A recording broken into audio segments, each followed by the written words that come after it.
What is up, everybody? It's Animac here for AnimeUproar, and today I will be talking about an absolutely massive development in the Black Clover story. A twist that might change the course of the entire Spade Kingdom War Arc. Not only did we just learn more about the secret history of the Silva family, but the devil Queen Megicula herself may have just been defeated. I mean, this is Black Clover, so you never know for sure, but this was definitely crazy, so let's get into it. If you enjoyed the Black Clover content on this channel and you want us to keep it going, you know what to do. Just drop a quick like and comment. It only takes a second, but it helps a lot with the YouTube algorithm. And if you're new to the channel, or maybe you watch us but you haven't taken the time to subscribe yet, do me a favor and make this the video that you subscribe and hit that notification bell to turn on all notifications. You can also hit me up on Twitter and Instagram at AnimeUproar. Finally, this video will of course contain Black Clover manga spoilers, so please proceed with caution, you have been warned. We start things off with a flashback to Asta's fight against Megicula, but this time from Noelle's perspective. After the battle ended, the curse that Megicula placed on Asta slowly took effect, and Asta grew weaker and weaker over the course of a year. Noelle was too young to remember any of this, but Noelle remembers all of it, and he remembers how completely helpless and useless he felt while his mother slowly succumbed to the curse. In fact, Megicula's curse not only affected Asta, but it also had a residual effect on Noelle. If he ever spoke of Megicula's involvement with Asta's death, he would also die, and the same curse would then spread to anyone who learns about it like some sort of viral disease. That is why Dorothy initially told Noelle about Megicula inside her glamour world, because information shared inside that dreamlike world does not trigger the curse. As a result of the curse, the rest of the Silva family, and basically everyone else, went on believing that Asta's illness was the result of complications due to her recently giving birth to Noelle. The fact that Noelle was born around the time that Asta was cursed was just a coincidence. And this means that Noelle spent her entire life feeling guilty about her birth bringing about the death of her mom, and yet her birth had nothing to do with it. That in itself is incredibly tragic when you think about it, but that's just one aspect of this awful story. Noelle felt terrible and absolutely miserable because not only was he unable to break the curse, but he couldn't even share the truth about what was really happening with anyone. Asta could tell what he was going through, so she told him that he had done enough and that he can't keep putting his life in danger in an attempt to break the curse. Asta told Noelle that he and his siblings will one day be stronger than her, so they must go on living. After a year in which Noelle could do nothing but helplessly watch, Asta Silva died from the curse. At his mother's funeral, Noelle vowed to become strong so that one day he could avenge his mother and protect his siblings from ever falling prey to Megicula. And it actually turns out that Noelle was extremely worried about his siblings and their well-being far more than he let on. While pretending to be this cold and ruthless person on the outside, he was actually quite caring on the inside, but he never let that side of him show. Noelle felt that Nebra and Solid were getting stronger, but they were still no match for an opponent like Megicula. They did seem to have potential though, so perhaps eventually they could be strong enough to protect themselves. However, Noelle was unable to control her own magic, as we all remember from way back at the beginning of the series. This made Noelle think that she was unlikely to ever get strong enough to fight back against an opponent like Megicula. In order to protect Noelle and make sure that she would never find herself in the kind of situation that their mother found herself in, Noelle told Noelle that she was a failure and that she doesn't belong on the battlefield. The thinking behind this was that if Noelle lacked confidence in her magic and in her fighting abilities, she would never take the kinds of risks that would put her in danger in the future. This is actually similar to another dramatic family backstory from a little series called My Hero Academia, but I won't get into that because I assume that some of you are not caught up to that manga, but those of you who are caught up might know what I'm talking about.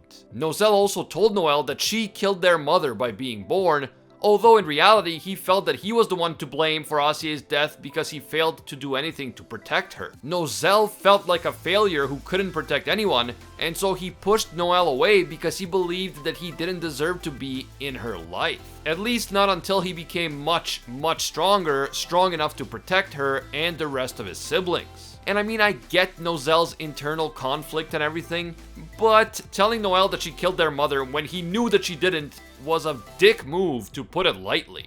Even under the circumstances, that was a step too far, in my opinion, and definitely not a very Daijobu thing to do to your own sister. But Noelle was pretty messed up mentally at this point, so I guess we can't expect him to be completely rational. At any rate, Noelle basically dedicated his life to becoming as strong as possible, and eventually he vowed to become the new Wizard King. He has been preparing for his vengeance for 16 years. He's been preparing for the moment when he will face Megicula once again. Noelle knows that the only way to avenge his mother and to protect his siblings from future threats is to kill Megicula himself.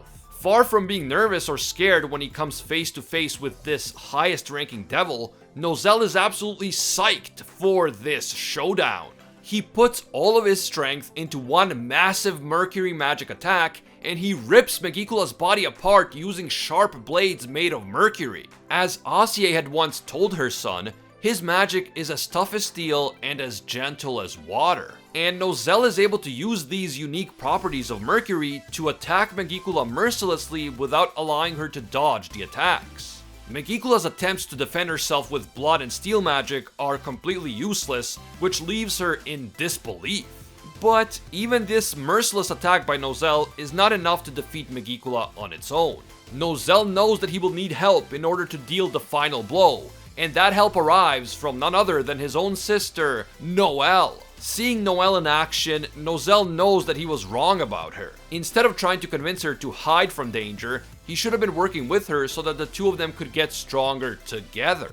After an absolutely fierce onslaught, together Noelle and Noelle are able to hack a shocked Megicula to pieces, seemingly destroying her entire body, including her evil heart. As Megicula's body disintegrates, Asie's essence escapes from the rest of the crumbling body, and she is able to share one final embrace with her beloved children. As Noelle and Noelle look on with surprise and with tears in their eyes, Asie tells them how truly strong they have become, and it is clear that she is extremely proud of her children. And that is how this emotional and shocking chapter ends. Megicula has seemingly been defeated by the combined power of Noelle and Noelle. And some part of Asie's essence seems to have survived the death of her body, at least in some form. That is crazy stuff, but this is Black Clover we're talking about, and Tabata has tricked us multiple times before, so we have to be careful. The big question is Megicula really dead? Has she really been defeated without the use of arcane magic or anti-magic? Now, Noelle's mercury magic is really unique, and it could potentially be classified as arcane magic, but that hasn't been confirmed. So it is technically possible that he managed to defeat a highest ranked devil without any arcane magic. We'll have to wait and see, but if that turns out to be true, it would set a major precedent for defeating the rest of the devils. This would mean that you don't necessarily need arcane magic or anti-magic to defeat a highest ranking devil. However, since this is Black Clover, and since Megicula has seemingly died multiple times before and then just came back like it was nothing, we can't jump to conclusions. Megicula could potentially have another trick up her sleeve which will allow her to regenerate yet again, or she could just return to the underworld and wait her turn to come out once more through the Cliff-Off itself. We can't forget that Megicula never fully manifested into this world, so the rest of her body is still intact back in the underworld. Don't get me wrong, it is definitely possible that Megicula has been defeated. We have seen high-ranked devils killed before, including Zagred, Lilith, and Nama. But it is also possible that Megicula will return once again, and we still haven't seen her at full power. So because of that, I'm leaning towards the idea that she will probably return at some point in the future. It was also pretty crazy to see Asie's essence actually manifest and embrace Noelle and Noelle. Was this just a brief symbolic farewell, or is this an indication that even Asta could return in some form? My guess is that she is probably gone for good. It would be very hard to explain reviving someone after all that time. But I do love Asta as a character, so if she did come back, I wouldn't even be mad. I mean, suddenly bringing long dead characters back to life usually doesn't work very well in a story, but for a badass MILF like Asta, I'll allow it. Let me know what you guys thought about this emotional chapter. Is Megicula really gone for good, or will she return in some form? If you do think she'll return, do you think that it will be soon, or later on in the arc once the Qliphoth fully opens? Also, what did you think about the additional aspects of the Silva family history that we learned in this chapter?